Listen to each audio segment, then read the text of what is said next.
Hi friends, എല്ലാവർക്കും നമ്മുടെ പുതിയ വീഡിയോയിലേക്ക് സ്വാഗതം. ഇന്ന് നമ്മൾ ഉണ്ടാക്കാൻ പോകുന്ന നല്ല ക്രീമി ആയിട്ടുള്ള അടിപൊളി ഐസ്ക്രീം ആട്ടോ. കടയിൽ നിന്ന് മേടിക്കുന്ന അതേ ടേസ്റ്റിൽ നമുക്ക് വീട്ടിൽ തന്നെ ഇത് ഈസി ആയിട്ട് ഉണ്ടാക്കിയെടുക്കാം. 2 ഫ്ലേവറിലാണ് നമ്മളിത് ഉണ്ടാക്കുന്നത്. ചോക്ലേറ്റ് ഫ്ലേവറിലും വാനില ഫ്ലേവറിലാണ് ഉണ്ടാക്കുന്നത്. ഇതിൻ്റെ പ്രിപ്പറേഷൻ ടൈം വന്നിട്ട് ഒരു 5 മിനിറ്റ് ഒക്കെ മതിയാകും. പിന്നെ നമ്മളിത് ഫ്രീസ് ചെയ്യാനായിട്ടോ ടൈം എടുക്കുന്നുള്ളൂ. പക്ഷേ അടിപൊളി ടേസ്റ്റിയാണ്, ഈസിയാണ് ആൻഡ് ടേസ്റ്റിയാണ്. നമുക്കിതപ്പം എങ്ങനെയാണ് ഉണ്ടാക്കുന്നതെന്ന് നോക്കിയാലോ. അപ്പോൾ ആദ്യം തന്നെ നമുക്ക് ഒരു പാത്രത്തിലേക്ക് 1 ഗ്ലാസ് പാൽ ഒഴിച്ചു കൊടുക്കാം. നല്ല ഫുൾ ഫാറ്റ് മിൽക്ക് തന്നെ എടുക്കുക, വെള്ളം ചേർക്കാതെ. ഇനി അതിലേക്ക് ഒരു 3 ടേബിൾ സ്പൂൺ പഞ്ചസാരയായിട്ട് ഞാൻ ഇവിടെ ചേർത്തോളൂ. നിങ്ങൾക്ക് മധുരത്തിന് ആവശ്യത്തിന് ചേർക്കാം. പിന്നെ നമ്മൾ ഇപ്പോഴാട്ടോ ഫ്ലെയിം ഓൺ ചെയ്തത്. എന്നിട്ട് ജസ്റ്റ് ഒന്ന് മിക്സ് ചെയ്ത് കൊടുക്കാം. പഞ്ചസാര അരിയുന്നത് വരെ ജസ്റ്റ് മിക്സ് ചെയ്യാം.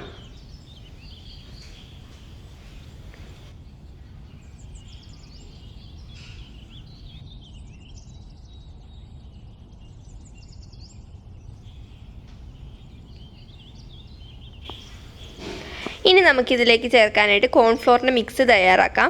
അതിനായിട്ട് ഞാനിവിടെ 1 സ്പൂൺ കോൺഫ്ലോറിലേക്ക് ഒരു കാൽ ഗ്ലാസ് പാലൊഴിച്ചിട്ട് മിക്സ് ചെയ്യുന്നുണ്ട്. നന്നായിട്ട് കട്ടകളില്ലാതെ മിക്സ് ചെയ്ത ശേഷം പാൽ തിളച്ച് കഴിഞ്ഞിട്ട് നമുക്കിതിലേക്ക് ചേർത്ത് കൊടുക്കാം. പിന്നെ ഞാൻ ഇതിലേക്ക് കുറച്ച് ടേസ്റ്റിനായിട്ട് പാൽപ്പൊടി ചേർത്ത് കൊടുക്കുന്നുണ്ട്. ഒരു 3 ടേബിൾ സ്പൂൺ പാൽപ്പൊടിയിലേക്ക് 1/4 ഗ്ലാസ് പാൽ ചേർത്തിട്ട് നന്നായിട്ട് കട്ടകളില്ലാതെ മിക്സ് ചെയ്യുന്നുണ്ട്. പാൽപ്പൊടി ഓപ്ഷനിലാണ്. നിങ്ങൾക്ക് അതിന് പകരം നേരത്തെ നമ്മൾ ചേർത്ത് കോൺഫ്ലോർ മിക്സ് ഇല്ലേ, അതിലേക്ക് ഒരു 1/4 ഗ്ലാസ് പാൽ കൂടി ചേർത്ത് മൊത്തം 1/2 ഗ്ലാസ് പാൽ ചേർത്താലും മതി. അപ്പോൾ നമുക്ക് ഈ പാൽപ്പൊടിയുടെ മിക്സും കൂടി ഇതിലേക്ക് ചേർത്തിട്ട് നന്നായിട്ട് മിക്സ് ചെയ്യാം. നമ്മളിതിൽ മൊത്തത്തിൽ 1.5 ഗ്ലാസ് പാലാട്ടോ എടുത്തിട്ടുള്ളത്. ഇനി നമുക്കിത് നന്നായിട്ട് മിക്സ് ചെയ്ത് കൊടുക്കാം. ഒരു 5 to 10 മിനിറ്റ് വരെ നമുക്കിത് നന്നായിട്ട് കുറുക്കിയെടുക്കണം. ലോ ഫ്ലെയിമിലിട്ടിട്ട് നന്നായിട്ട് ഇത് കുറുക്കിയെടുക്കണം. കോൺഫ്ലോറൊക്കെ വെന്ത് നന്നായിട്ട് തന്നെ വരണം. ഇപ്പോൾ ഇതേ ഒരു 3 മിനിറ്റ് കഴിഞ്ഞിട്ടുണ്ട്. അപ്പോൾ ഇതിൻ്റെ കൺസിസ്റ്റൻസി ഇച്ചിരി തിക്കാവാൻ തുടങ്ങിയിട്ടുണ്ട്. ഇത് സൈഡൊക്കെ കണ്ടോ ഇച്ചിരി തിക്കായി വരുന്നുണ്ട് കേട്ടോ. അപ്പോൾ നമ്മൾ സൈഡിൽ നിന്നൊക്കെ വിട്ട് കൊടുക്കുക, അല്ലെങ്കിൽ അവിടെ കട്ട പിടിച്ചിരിക്കും. അപ്പോൾ അതേ ഞാനിത് കൈ വിടാതെ ഒരു 10 മിനിറ്റ് നേരം ലോ ഫ്ലെയിമിൽ നന്നായിട്ട് തന്നെ കുക്ക് ചെയ്തെടുത്തിട്ടുണ്ട്. ഇത് അത്യാവശ്യം തിക്കായി വന്നിട്ടുണ്ട്, ഒത്തിരി തിക്കല്ല. അപ്പോഴത്തേക്കും ഞാനാണെങ്കിൽ ഫ്ലെയിം ഓഫ് ചെയ്ത് കൊടുത്ത ശേഷം വാനില എസൻസ് ചേർത്ത് കൊടുത്തു കേട്ടോ. കുറച്ച് നിങ്ങളുടെ കയ്യിൽ വാനില എസൻസ് ഇല്ലെങ്കിൽ ഏലക്കാപ്പൊടിയായാലും ചേർത്താൽ മതി. അപ്പോൾ ഇനി നമുക്കിത് ചൂടാറാനായിട്ട് മാറ്റി വയ്ക്കാം. ആ നേരം കൊണ്ട് നമുക്ക് ഐസ്ക്രീമിന് വേണ്ടിയിട്ടുള്ള ക്രീം റെഡിയാക്കി എടുക്കാം.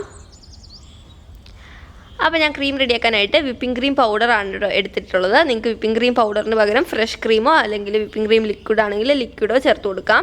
എന്നിട്ട് അതിലേക്ക് ഞാനാണെങ്കിൽ വിപ്പിംഗ് ക്രീം പൗഡർ ബീറ്റ് ചെയ്യാനായിട്ടുള്ള പാലോ വെള്ളമോ ചേർത്ത് കൊടുക്കാം കേട്ടോ. പാലായിരിക്കും ഇച്ചിരി കൂടി ടേസ്റ്റി. ഞാൻ ഇവിടെ വെള്ളം ചേർത്തിട്ടാണ് ബീറ്റ് ചെയ്യുന്നത്. ആദ്യം ഇതിൻ്റെ കട്ടകളൊക്കെ ഉടച്ചു കൊടുത്ത ശേഷം നമുക്കിത് ബീറ്റർ ഓൺ ആക്കാം കേട്ടോ, അല്ലെങ്കിൽ ഈ പൊടി നന്നായിട്ട് തീർക്കും. ഇതിന് വിപ്പിംഗ് ക്രീം പൗഡർ അല്ലെങ്കിൽ ഫ്രഷ് ക്രീമോ ആയിരിക്കും കൂടുതൽ ടേസ്റ്റി ആയിട്ടുണ്ടാവുക. അല്ലെങ്കിൽ വിപ്പിംഗ് ക്രീം ഡയറി ആയിട്ടുള്ള വിപ്പിംഗ് ക്രീം എടുത്താൽ കൂടുതൽ ടേസ്റ്റി ആയിരിക്കും. അല്ലാതെ non diary whipping cream liquid എടുത്താൽ ഐസ്ക്രീമിന് ടേസ്റ്റ് കുറവുണ്ടായിരിക്കും. അത് നമുക്ക് നന്നായിട്ട് തന്നെ ബീറ്റ് ചെയ്തെടുക്കാം. ഒരു 5 മിനിറ്റ്സ് ഒക്കെ ബീറ്റ് ചെയ്യുമ്പോഴത്തേക്കും നല്ല സ്റ്റിഫി ആക്കണ്ട കേട്ടോ.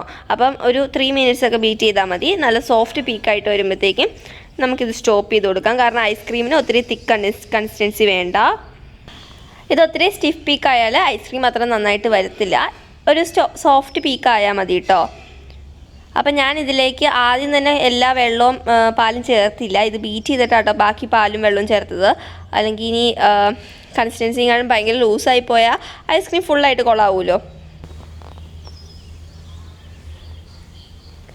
ഇനി നിങ്ങൾക്ക് ഇതിലേക്ക് വിപ്പിംഗ് ക്രീമിന് മധുരം ഇല്ലെങ്കിൽ നിങ്ങൾക്ക് പഞ്ചസാര പൊടിച്ചിട്ടോ അല്ലെങ്കിൽ നിങ്ങളുടെ കയ്യിൽ ഐസിങ് ഷുഗർ ഉണ്ടെങ്കിൽ അതായാലും ചേർത്ത് കൊടുക്കുക. ഞാനിപ്പം വിപ്പിംഗ് ക്രീമിന് നല്ല മധുരം ഉണ്ട് കേട്ടോ, എന്നാലും ഇച്ചിരി ടേസ്റ്റിനായിട്ട് എൻ്റെ കയ്യിൽ കുറച്ച് കണ്ടൻസ്ഡ് മിൽക്ക് ഇരിക്കുന്നുണ്ടായിരുന്നു, അത് ഞാൻ ചേർത്ത് കൊടുക്കുന്നുണ്ട്. നമുക്കിത് ഒത്തിരി ബീറ്റ് ചെയ്യില്ല കേട്ടോ. ഞാനാണെങ്കിൽ ഇത് കണ്ടൻസ്ഡ് മിൽക്ക് ചേർത്തിട്ട് പിന്നെ ഞാൻ കുറച്ച് പാലും കൂടി ചേർത്തായിരുന്നു. ഒത്തിരി ബീറ്റ് ചെയ്യേണ്ട ആവശ്യമില്ല, കാരണം ഒത്തിരി സ്റ്റിഫായി പോകും. ഇതൊരു വിസ്ക് വെച്ചിട്ടോ സ്പാച്ചില വെച്ചിട്ടോ ഒന്ന് ജസ്റ്റ് ഫോൾഡ് ചെയ്തെടുത്താലും മതി. ഇനി ഇതിലേക്ക് നമ്മൾ നേരത്തെ റെഡിയാക്കി വെച്ച മിക്സ് ചേർത്ത് കൊടുക്കാം. അപ്പോൾ നമ്മുടെ മിക്സ് നന്നായിട്ട് ചൂടാറി വന്നിട്ടുണ്ട് കേട്ടോ. ഇതിൻ്റെ കൺസിസ്റ്റൻസി ഇതാട്ടോ. നമ്മൾ സ്പാച്ചിലയിൽ ഒരു വിരൽ വെച്ചിട്ടൊന്ന് വരഞ്ഞു കൊടുക്കുമ്പോഴത്തേക്കും അവിടെ ക്ലീൻ ആയിട്ട് വരും. ഇനി നമുക്കിതിൽ കുറച്ചായിട്ട് ചേർത്തിട്ട് ജസ്റ്റ് ഒന്ന് ബീറ്റ് ചെയ്തെടുക്കാം. ജസ്റ്റ് ഒന്ന് ഫോൾഡ് ചെയ്താൽ മതി കേട്ടോ. ഞാൻ ജസ്റ്റ് ഒന്ന് ബീറ്റ് ചെയ്തു എന്ന് മാത്രമേ ഉള്ളൂ. കുറച്ചായിട്ട് ചേർത്തിട്ട് നമുക്ക് മിക്സ് ചെയ്ത് കൊടുക്കാം.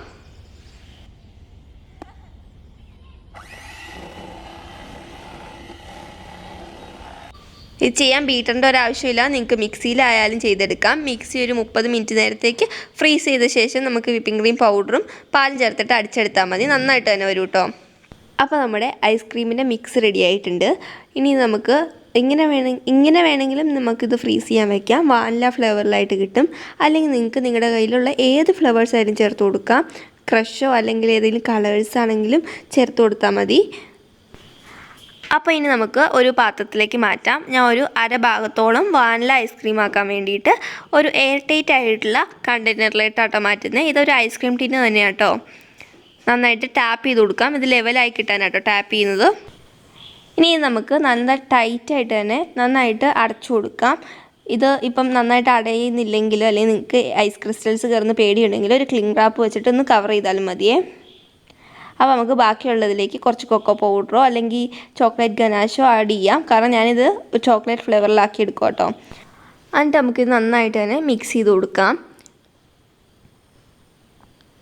ചോക്ലേറ്റ് ഫ്ലേവർ നിങ്ങൾക്ക് ടേസ്റ്റ് ചെയ്ത് നോക്കിയിട്ട് കുറവാണെന്ന് തോന്നുവാണെങ്കിൽ വീണ്ടും ചേർത്ത് കൊടുക്കാം കേട്ടോ. ഇടയ്ക്ക് സൈഡിൽ നിന്നൊക്കെ സ്ക്രാപ്പ് ചെയ്തിട്ട് ബീറ്റ് ചെയ്യുകയാണെങ്കിൽ സൈഡിലിരിക്കുന്ന വാനില ഫ്ലേവറും കൂടി ചോക്ലേറ്റ് ആയിട്ട് കിട്ടും.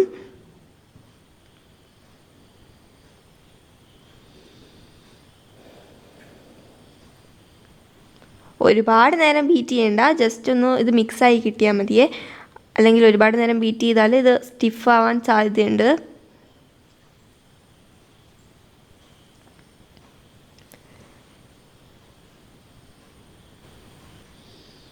ഇനി നമുക്കിത് ഒരു പാത്രത്തിലേക്ക് മാറ്റാം. ഇത് മുഴുവനായിട്ട് ഞാൻ ഈ പാത്രത്തിലേക്ക് ചേർത്ത് കൊടുക്കും കേട്ടോ. ഇതൊരു ഐസ്ക്രീം ടീന് തന്നെയാണ് കേട്ടോ. അപ്പോഴത്തേക്കും നല്ല ടൈറ്റ് ആയിട്ട് ഇരുന്നോളും എന്ന് ഓർത്തിട്ട് ഞാൻ ഐസ്ക്രീം ടീനിൽ തന്നെ വെച്ചത്. എന്നിട്ട് നമുക്ക് നല്ല ടൈറ്റായിട്ട് തന്നെ അടച്ചു കൊടുക്കാം. ഇനി നമുക്ക് ഫ്രീസ് ചെയ്യാനായിട്ട് വയ്ക്കാം. 6 മുതൽ 8 മണിക്കൂർ വരെ ഫ്രീസറിൽ സെറ്റ് ആവാനായിട്ട് മാറ്റി വയ്ക്കാം. നിങ്ങൾക്ക് ക്ഷമയില്ലെങ്കിൽ ഓവർനൈറ്റ് വെക്കുന്നതായിരിക്കും കേട്ടോ നല്ലത്. കാരണം ഇത് ഇടയ്ക്കിടയ്ക്ക് തുറന്ന് നോക്കാൻ പാടില്ല, ഐസ് ക്രിസ്റ്റൽസ് വരാൻ സാധ്യതയുണ്ട്. അപ്പോൾ നമ്മുടെ ഐസ്ക്രീം റെഡി ആയിട്ടുണ്ട്. ഞാൻ ആദ്യം വാനിലയായിട്ട് സ്കൂപ്പ് ചെയ്യുന്നത്. ഇത് സ്കൂപ്പറൊന്നുമല്ല, നമ്മുടെ വീട്ടിലുള്ള സാധാരണ തവിയാട്ടോ. നല്ല സെറ്റപ്പായിട്ട് തന്നെ വന്നു. ഞാൻ ഉദ്ദേശിച്ചതിൽ നന്നായിട്ട് തന്നെ ഈ തവിയിൽ വന്നു. കണ്ടോ, നല്ല ക്രീമി ആയിട്ടുള്ള ഐസ്ക്രീമാണ്. 7 മണിക്കൂറാണ് ഞാൻ ഇത് ഫ്രീസ് ചെയ്തത്. അപ്പോൾ നമുക്ക് സ്കൂപ്പ് ചെയ്യാനായിട്ട് സ്കൂപ്പറിൻ്റെ ഒന്നും ആവശ്യമില്ല. വീട്ടിലെല്ലാവരുടെയും വീട്ടിൽ കാണുന്ന തവിയാട്ടോ ഇത് വെച്ചിട്ട് ജസ്റ്റ് സ്കൂപ്പ് ചെയ്യാവുന്നേ ഉള്ളൂ. ഇനി ഞാൻ ഇതിലേക്ക് കുറച്ച് ഡെക്കറേഷൻസിനായിട്ട് ചോക്ലേറ്റ് ചിപ്പ് ചേർത്ത് കൊടുക്കുന്നുണ്ട്. ഇതിൻ്റെ ഒന്നും ആവശ്യമില്ല, ഞാൻ വീഡിയോ എടുക്കുന്നത് കൊണ്ട് മാത്രം ചെയ്ത് കൊടുത്താണ്. പക്ഷേ ഇത് കടിക്കാൻ നല്ല ടേസ്റ്റ് ആട്ടോ ഐസ്ക്രീമിൻ്റെ കൂടെ. നിങ്ങളുടെ കയ്യിലുണ്ടെങ്കിൽ ചേർത്ത് കൊടുക്കുക. അപ്പോൾ നമുക്കിനി ചോക്ലേറ്റും കൂടി സ്കൂപ്പ് ചെയ്തെടുക്കാം. നല്ല ഭംഗിയുണ്ടല്ലേ കാണാൻ സ്കൂപ്പായിട്ട് വരുന്നത്. നല്ല ക്രീമിയാണ്, നിങ്ങൾക്ക് കാണുമ്പോൾ മനസ്സിലായിക്കോളും. ഇത് കാണുമ്പോൾ തന്നെ അറിയാമല്ലേ, നല്ല ക്രീമി ആയിട്ടുള്ള അടിപൊളി ഐസ്ക്രീം ആട്ടോ.